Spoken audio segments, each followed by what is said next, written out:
This episode is brought to you by Progressive Insurance. Do you ever think about switching insurance companies to see if you could save some cash? Progressive makes it easy to see if you could save when you bundle your home and auto policies. Try it at Progressive.com. Progressive Casualty Insurance Company and Affiliates. Potential savings will vary. Not available in all states. Ever notice how ads always pop up at the worst moments? When the killer's identity is about to be revealed. During that perfect meditation flow. On Amazon Music, we believe in keeping you in the moment. That's why we've got millions of ad-free podcast episodes, so you can stay completely immersed in every story, every reveal, every breath. Download the Amazon Music app and start listening to your favorite podcasts ad-free, included with Prime. You're listening to the Archaeology Podcast Network. You have my sword. And you have my bow. And my trowel. Hi, you're listening to episode 49 of And My Trowel, where we look at the fantastic side of archaeology and the archaeological side of fantasy. I'm Ash. And I'm Tilly. And I'm feeling a little bit peckish. You know what? Me too. I was in such a rush this morning that I skipped both first and second breakfast. Oh, well, never mind, Tilly. I've found something. Oh, yeah? Yep, just one bite is enough to fill a man's stomach. Wait, no. What? That's the topic of our current quest. What are we talking about? How can food be the topic of a quest? Okay, so you know the Lemnos Appreciation Society? Yeah, we went to their orientation event last month, right? Yeah, exactly, we did. Still the best Miravor I have ever drunk, by the way. Focus, Tilly. Focus. So apparently we made an impression at the event because they remembered that we were the main archaeological representatives of the Fellowship of the Trowel. Obviously. Of course. So they came by last week with a very special request. And that you almost took a bite out of is the oldest known piece of Lembas Bread. So it's actually one of the pieces that were excavated from beneath the stairs of Siruth Ungol. And it seems that the recipe is different to that in modern day Lembas Bread. So they were wondering if we might be able to work out what the original recipe might be. Whoa, that's so cool. Okay, that's a fascinating quest. Mm-hmm. Just one tiny little problem. What? Neither of us have any experience in the archaeology of food. Not to worry, because I have enlisted some help. How convenient. Don't we? We just always manage to conveniently find someone who can help us with these quests. So may I introduce Caroline Nicolay, who's a living historian and experimental archaeologist with a wide range of experience, but some of that is in the replication of historic food. Amazing. Welcome, Caroline. Hey. Hello. So yes, welcome to the channel, Caroline. And I was just saying, actually, before we started recording, that I very stupidly actually didn't finish eating the pastry that's now staring me in the desk. So I might have to go and do that occasionally in between. But yes, welcome to this special episode about the archaeology of food. Now, the first question I have to ask you, though, so your name is Caroline Nicolay, but every time I searched for you, I also came up with this thing, Pario Gallico. What is Pario Gallico? That's a really good question. That's the name of my company, actually. And I started, I think, in 2016. So at the time, I was really focusing on archaeological foods, culinary archaeology, as some people call it. And I decided to call the company Pario, which means cauldron, and Gallico from Gaul, because I come from the east of France. So it's meant to be the Gallic cauldron, which was for the catering side of the business and the research side. And now I dived into paints and pigments and building and construction and so on. So I kept the name, but it's less relevant, I guess. You could still use a cauldron to mix up, like... Absolutely. Pigment. Yes, totally. It's all part of the same thing. But so indeed, food was really your origin point then? Yes, very much. This thing. And why food? What was the... What about food? Well, I don't want to say because it was the easiest, because it really wasn't. Because you were hungry when you were trying to think of a business idea. That's pretty much it. Everybody was always hungry and trying to figure out, in a living history group, what did people eat at the time? And the time was the pre-Roman Iron Age in both Gaul and in Britain. So I started looking deeper into that and realized that actually in English there wasn't very much information and definitely very little publications. So it took diving through archaeological reports of sites and finds and looking at French, Germans, British, lots of different parts of archaeology. And then realizing that to cook the ingredients that you have figured out, you need to learn the techniques of how to deal with the fire and cooking in clay pots and with hot stones. And so it started in a 7-8 years long adventure, just diving as deep as possible into it. Interesting. That's amazing. And so did the living history bit come first and then the experimental archaeology bit came second? Yeah, which one came first for you? I think it's mainly archaeology. When I did my studies, so I did both archaeology and museum studies at the same time. Basically, we were taught in some courses that people were very good at agriculture and they were producing lots of different things and husbandry, all of these resources.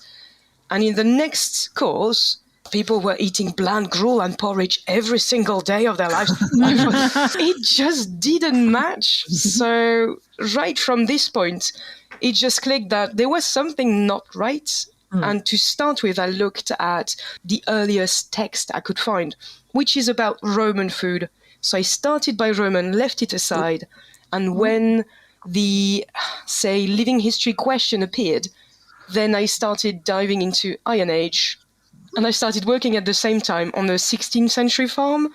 So my time was split between prehistory and Iron Age and late Elizabethan kind of cooking. Yeah, because also, though, I imagine that's completely different in the different parts of the world, like where the focus is too. So was it all in the same region, at least, all these different focuses? Yeah, I would say roughly. For the Iron Age, there's so much, it's so scattered as evidence that we tend to focus on, say, Britain or the south of Britain, or now in Scotland, where I live, and things like that. And you can see differences, or if you live on the coast or inland, you will have different access to different foods, or simply different preferences. And that interests me because I relate to it. I come from the east of France, very close to Switzerland. And yeah, we have rivers, but I'm as far from the sea as one can be in France. And yeah, I've never been brought up with eating fish, for example.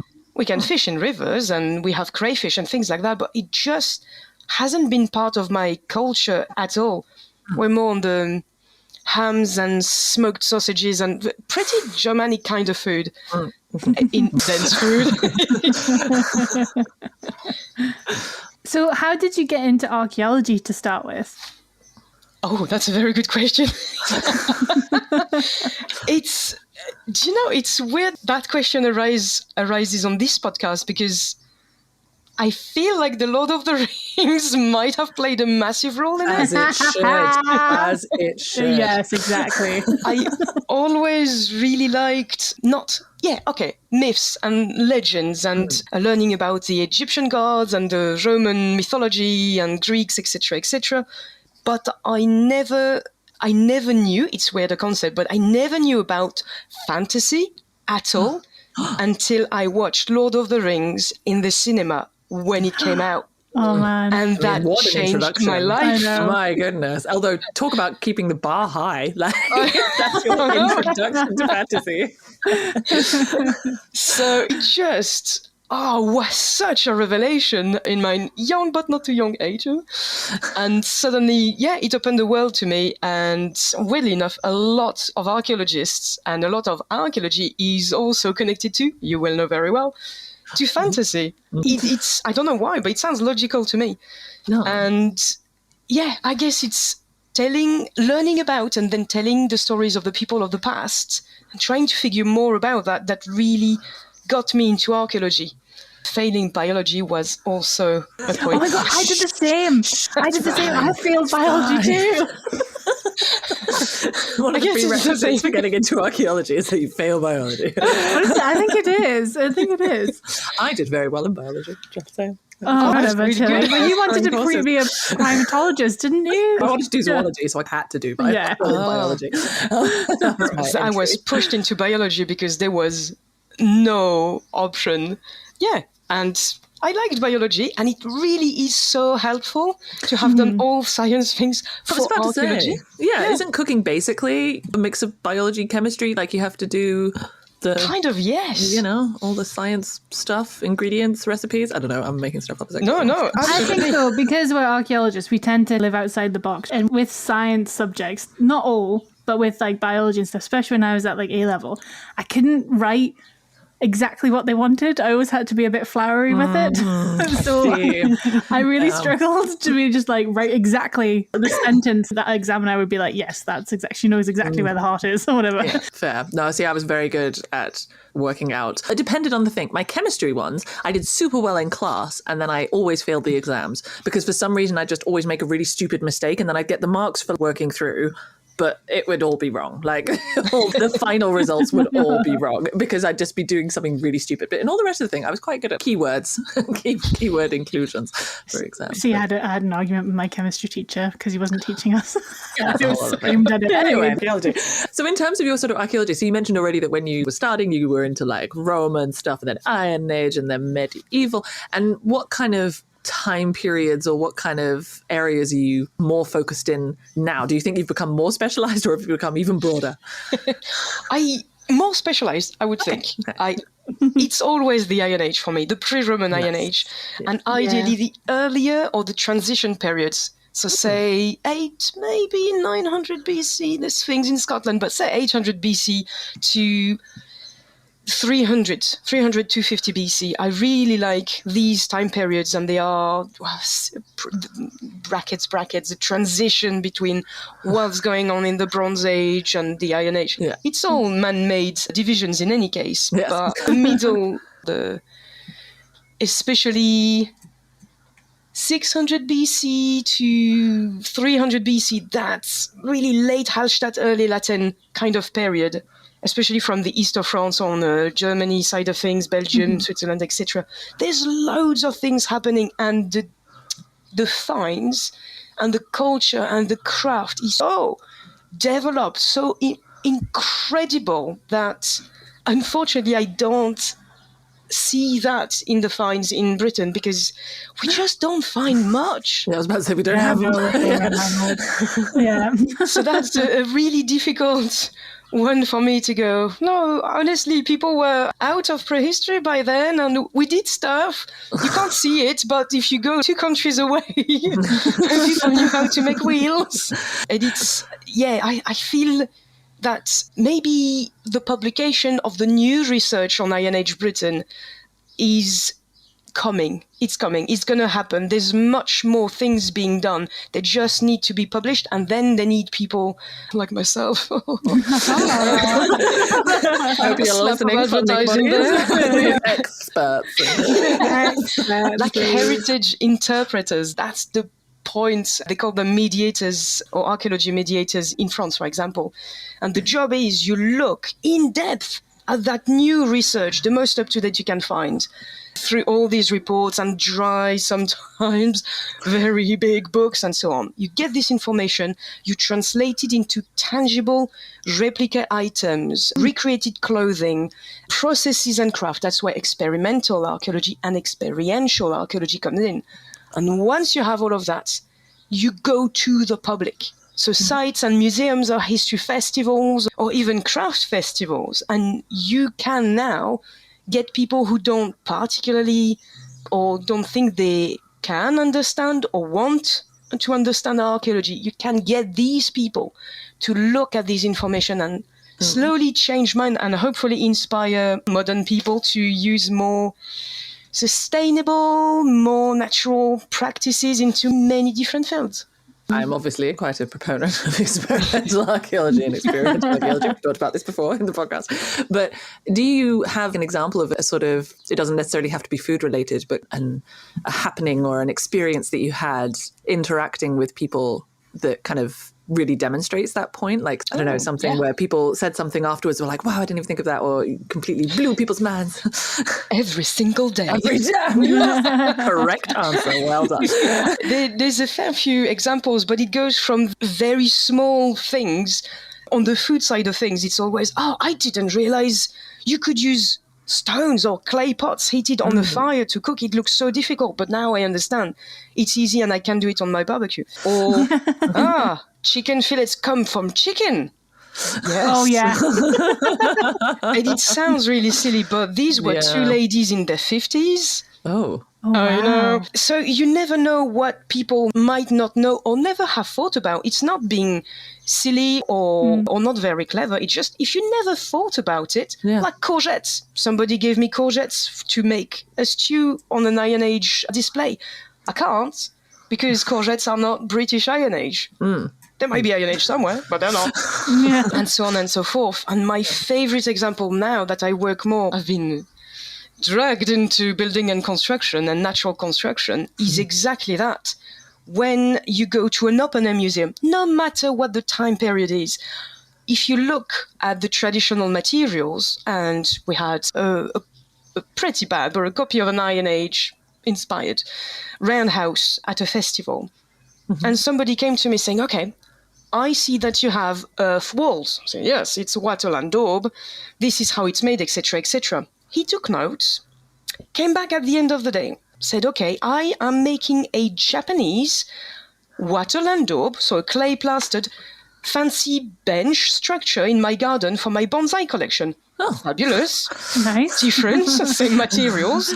So I understand what you're saying, but I am a woodworker, I am not an earth builder, and I don't particularly have the time to learn how to mix clay in the right ratios to make something that will not crack when you apply it. What can I do? You can order in Britain, in one place only, I think now, pre-mixed daub, and they send it to you in massive ton bags. I told him that. The next year, he came back to the festival saying, here you go, here are the pictures of my chocolate bench. And that year, we were talking about what natural paints you can use to paint on your dome. Excellent. So the next year,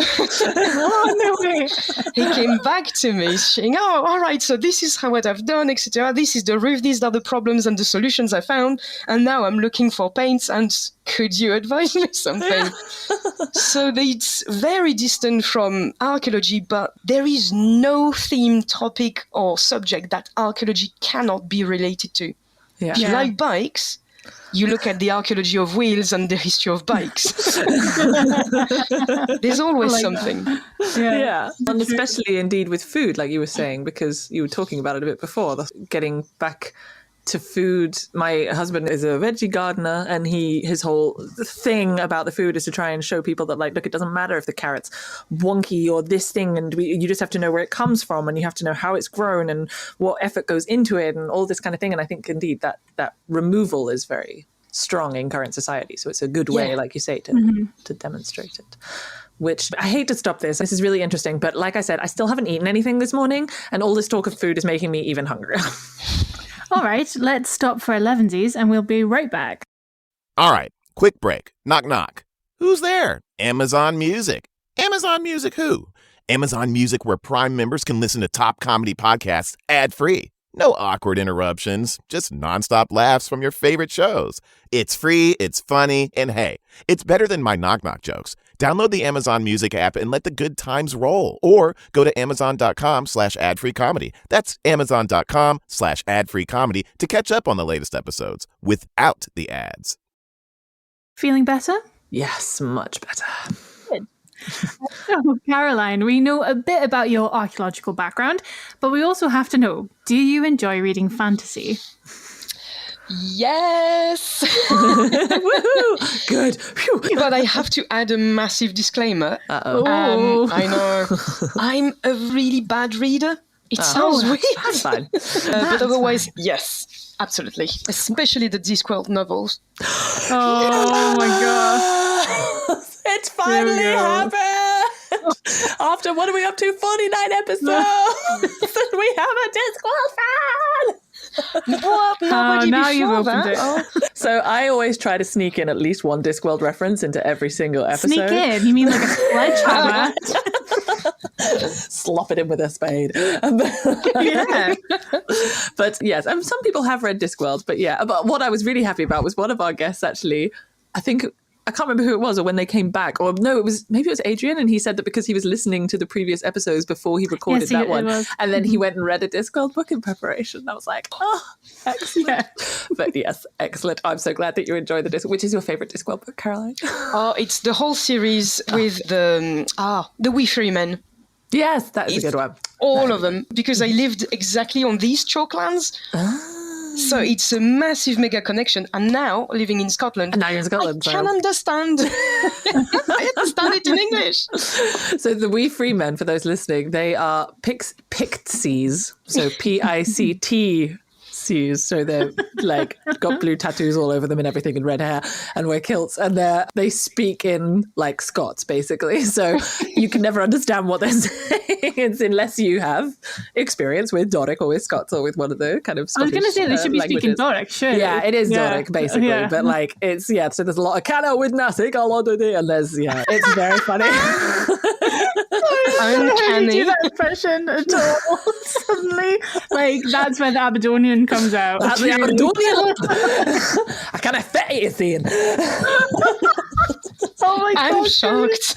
I'm shocked too. You wouldn't think it, would you? You wouldn't, Ken. I just can't hear my neighbours. It's so good. She's a sleeper cell Aberdonian. You just don't know, honestly. I've got the Aberdonian blood running through me. But I actually don't have any Aberdonian blood running through me because my mum's Welsh and my dad's English. So it's literally, I've just lived there. I was born there. So that's all. It's in there somewhere. Oh gosh. Okay. This is made by, sorry, I'm afraid I'm completely off track now from this podcast recording because you just got too excited. I just got so excited. Someone's into Discworld. And you mentioned that you're... I'll just leave. I'll leave. Yeah. Can you give us a sec, Ash? Yeah. Because you mentioned in the previous section that your first introduction to fantasy was Lord of the Rings. Have you also read the Lord of the Rings books and gone into a deep dive of all of the background and everything? So I did, but I didn't deep dive into it. Yeah, I just read the books and went, oh, that was good. Yeah. What about the Discworld? I'm down. Yeah. Discworld is also amazing. So I would say comparable. No, maybe not. I don't know. They're equally good. And you mentioned, I'm just very curious because you mentioned not the best reader, but I feel like people say that. I feel like that's very similar to non-native English speakers being like, oh, but I'm not great at English. And then they proceed to provide a full lecture in like perfect English. So when you say you're not a good reader, though, is it just that you can't like focus on the books, that you don't enjoy the reading as much, that you like? I'm just very curious about this. Oh, it's mainly I don't read much at all. I've never done. I remember being a teenager thinking all of my friends read a ton of books, theatre, plays especially, and things like that. And I don't. And what's the problem? So now I would read a book, like a classic play, every day. So that cured me from reading. And after a week, I couldn't remember anything at all about what I actually read. But I don't read that much, and I can read in English thick, how do you call them? Archaeological reports, and you will always find me going through the bookcases, finding information, but actually reading for pleasure is much rarer. And that's why I love the Discworld. It just grapples me. And once you're in, you don't get out. You don't. Yeah. You really... I'm curious, actually, if this is a bit of a tangent question, but how do you imagine, when you're reading a book, do you imagine the whole scene in your head like a movie, or is it nothing? Is it like 100%? Like I can visualize it. Okay, well, that's interesting then. So it really has to be something you're really into to grab you and keep you there. And watch it. Yeah, and watch it, essentially. Yeah, that's it. And sometimes you have that conscious, I'm not in the book enough and I need to stop reading now because I'm seeing words and I'm not seeing pictures in my head. Yes, I get that. Yeah. And I'm like, I've been pulled out. No, go back in. And it's sometimes hard to focus and get back into it. Yeah. So you also a picture reader? Ash. That sounds like you only read picture books, but like I do read a lot of mangas, to be fair. True, yes. Yeah, no, I definitely a visualization. I can see the whole, like, I can see the characters, and I can see it's like a film that's going on in my head. I know, like, the small micro expressions. If I focus, I can see that too. But I know that you're not, Tilly. You don't really like descriptions and stuff because you're like, terrible no. at descriptive passages. I just skim read them. I'm like, yeah, there was a mountain. Great. Okay, let's get on to them. I know what a mountain looks like. Which is weird because I love Lord of the Rings, and that's 80% long winding descriptions. But I think I feel like I don't picture it, I just get the vibes. So I'm like, oh yes, it's like towering and epic, and there's darkness and there's this sort of thing. But I don't actually see it. I just like have the feeling of But the prose is like thick as well, and it does feel a bit like a journal that you're like going through. I don't know what it is. Yeah, but anyway, and maybe that's why I quite like the Discworld books, because they're actually not. Oh, they do have descriptions in, but they're indeed more vibe descriptions. They're more, he looked like a chicken would have laid an egg on its head and then it would have boiled it live or something. Like, I don't know, which isn't even a description, but you get the vibe of this person with a very sweaty hair. I don't know. I imagined like a chicken that's been boiled alive. Yeah, exactly. I don't know. That was a really bad off-the-cuff example. Sorry. Sorry, Sir Terry. He's going to be twirling in his grave. I think it would take more than that. But anyway, yes. Anyway, sorry, we've gone off on a bit of a tangent. So we've established we enjoy fantasy. And actually, it's really good, Caroline, that you prefer reading not necessarily for pleasure, but for work, because that's what we need to do now. But we need to read fantasy for work. It's a good combination. Yeah. As always, we need to, of course, think a little bit about the literature review for this study. It's a bit more difficult, I guess, because we're looking at food. But actually, I thought, this is going to be really tricky. What ones focus on, like, what fantasy books focus on a particular type of food, or where is food heavily featured? And then I didn't even have to use our magic mirror. I just came up with a massive long list. And so I'm very curious if either of you have examples off the top of your head of food related fantasy. The first one that I could think of was Legends and Lattes.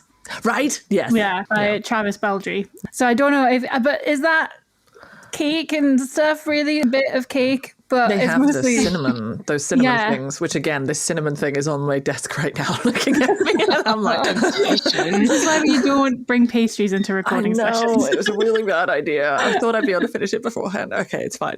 I'm fine. But yeah, no. And I guess it's about the feeling, the sort of warmth and the happiness and the coziness is embodied in the cinnamon as well. Very cozy, fantasy-esque. And I think that's most likely where cooking appears. It tends to be like a cozy fantasy vibe, or like a D&D-esque RPG role-playing book, fantasy book. Yeah. That's what I think anyway. But yeah, I thought immediately of Legends and Lattes. Yeah, I think that's so good. It is good. It is good fun. It's basically like an orc who sets up a coffee shop. Like an orc barbarian, and she retires from barbarianism to go and set up like a coffee shop in a city. It's really good. Yeah, it's great. There's also a second one, Bookshops and Bone Dust. And then the third one's coming out, which is like something in breadsticks. Yeah, which is going to be a bakery. No, she meets like another person or something, and they have a hangover. Something that was in the blurb, she gets transported somewhere, Interesting. Okay, but that got me, because I also saw the Legends and Lattes, and then I was thinking of cozy fantasy ones again, and there was this one called Fellowship of Bakers and Magic, which by J. Penner, who I liked the story. I must admit, I wasn't as gripped by this one, but it was basically about a magical baking competition, but the main character is non-magical. She's just human. So she has to go up against all these things. And then it turns out that actually the magic was inside her all along. No! Oh my God. If it's called a Fellowship of Bakers and Magic, how else is it going to end? Yeah, that's fair. And then is it also a romance? Can I say it? Is it a romance? Yeah, it sounds like a romance. I can hear the disappointment in the voice. Yeah, it is. But like I say, I would recommend it as a very easy holiday read. I don't think it's comparable to Legends and Lattes. Sorry, J. Penner, if you're listening, because you're totally going to be listening to our podcast. But it's like her first book, and like first cozy fantasy book, and I think she did a good job, but yes. And then the other cozy fantasy one I thought of was The House Witch by Delemhach. I'm not sure how you say it. Which there's like a whole series now. Like it started off with just the house witch, and now it's become this whole thing. And it's basically the witch becomes the new cook or the chef of the castle, and he has all these magical qualities that basically come out through his food. And I don't want to give too much away because there's like a major part of the story that you learn based on his abilities. But yes, but that's all about, but all of those things, indeed, those three ones, as we mentioned before, show, I guess, the kind of the coziness of food and the sort of togetherness of food and the fact that it's then an important kind of, family building community thingy-majigger, which, So anyway, sorry, Caroline, we've just gone ahead and gone on a rant about cozy fantasy books. Had you come up with any fantasy books, like you say, you haven't, not maybe as extensively read in terms of that genre, but do you have any examples? Have you ever heard about the Discworld novels? Discworld novels? I'm so sorry. Oh, I think I might have heard of them. Oh, tell me more. I'm intrigued. Well, I am currently holding in my hands Nanny Ogg's Cookbook. Yes. Oh my God. Yes, I hadn't even thought about that one, but yes.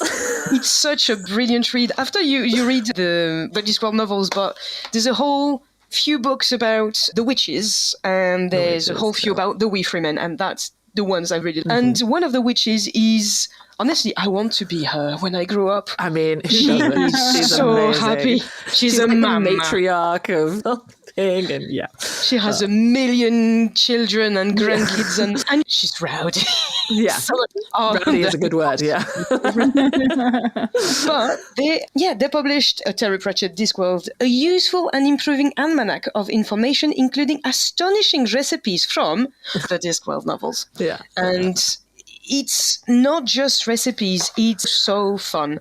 Yeah. But to me, anything that is fantasy really has a food element. If you actually look for them, and what Tilly you were saying is that you don't usually visualize descriptions, but maybe that's exactly what you described, that when there's fire and there's food and there's a little section or description about it, you have that kind of homey, cozy, warm togetherness feeling.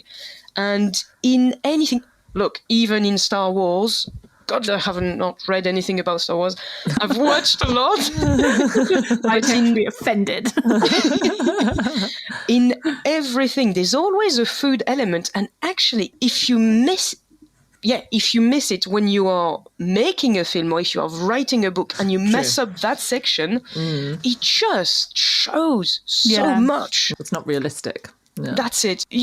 Sometimes I don't know why, but you have that intense feeling of actually just chips and a steak, isn't it? So just that doesn't work in the Lord of the Rings sandwich, isn't it? Yeah, cheese and pickle. And somebody mentioned. So there's the dwarf bread. That's a war bread. Oh yes, they make weapons out of it. Yeah, and there's actually dwarf cake and dwarf bread recipes. And because also there's the scone, which is the throne of the dwarf kings, but it's actually like a massive scone and it's got currants in it and things.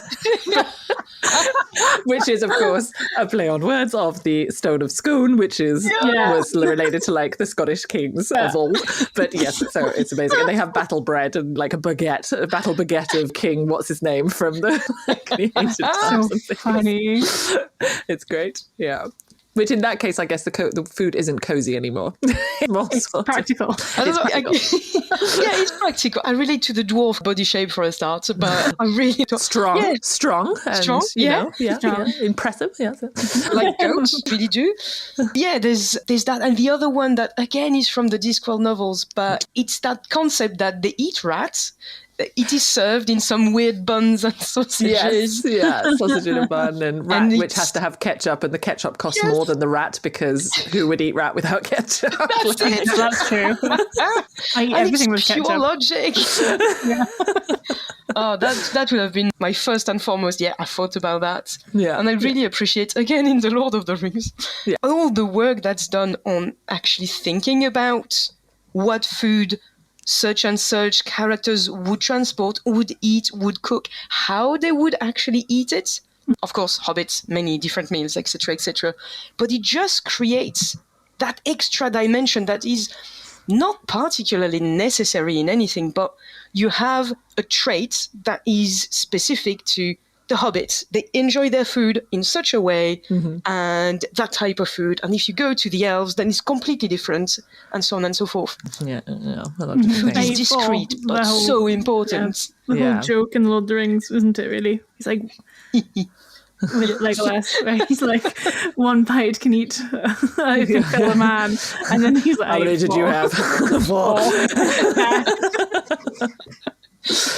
Yeah, and so indeed, I agree with that. I think the majority of the time when it's talked about in fantasy, it's more of a cozy background, or not even cozy, but a background world building aspect, which I think, like you say, is very important. In a couple of places, I did find a few places as well where it's more a sort of plot point. So, for example, in Alice in Wonderland by Lewis Carroll, you have the eat me things where she gets big and she gets small and all of that kind of stuff. And in the Narnia books, especially The Lion, the Witch and the Wardrobe by C.S. Lewis, you have the Turkish Delight, which is the bribery of Edward when he first goes into Narnia.